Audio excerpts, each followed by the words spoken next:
Hello, this is Benjamin Beaver with Coldwell Banker, and I wanted to give you some more details on bridge loans.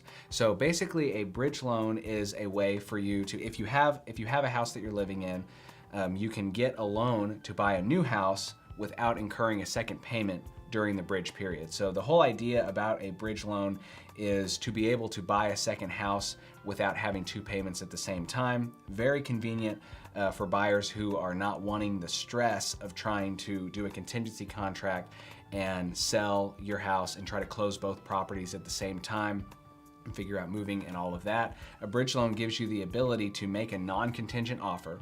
So even though you have a house that you're living in and making payments on, you can go ahead and buy another property, non-contingent, close on it, and you own both properties, but the bridge loan gives you the ability to only make your current payment that you're making and not have to make any new payments on the property until your house is sold. So typically a bridge period is going to be something like 6 months. Now all these things can vary depending on the loan program, but I'll just tell you things that are typical or norms.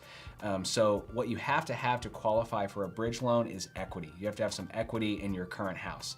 And what you have to have is a combined 20% equity in both properties. So basically the way that works is if you're going to buy, say you own a house and your house is worth $100,000 and you want to buy another house that is also worth $100,000. So just using $100,000 to make the numbers easy, then you have to have enough equity in your current house to be able to have a combined 20% in both. So if you only owe $60,000 on your current house, then that would be enough equity to go ahead and buy another $100,000 house with a bridge loan. Because basically what they do is they take both values of both houses and add them up. So 100,000 plus 100,000 is 200,000, and then 80% of that is what they are willing to loan minus whatever you still owe on your current house. So 80% of 200,000 is going to be 160,000 minus say 60,000 that you still owe. So that's 100,000 that they'd be willing to loan you on a bridge loan.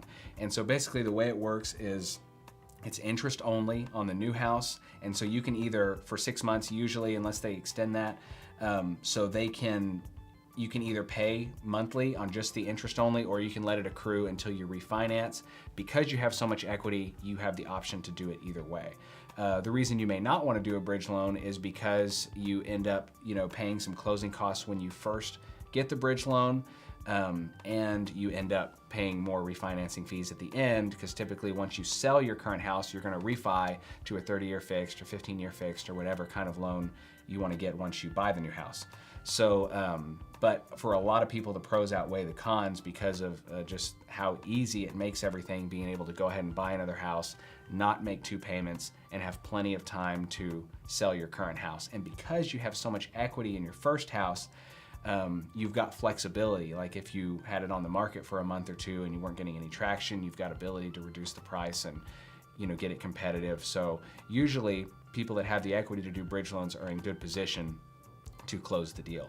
So worked with a lot of these, done a lot of these type of programs. Typically it takes all the stress out compared to trying to buy a house contingent with all the moving parts, which we do a lot of those too, but this is an option that not a lot of people know about. Let me know if you have any more questions about bridge loans or buying and selling. Talk to you soon.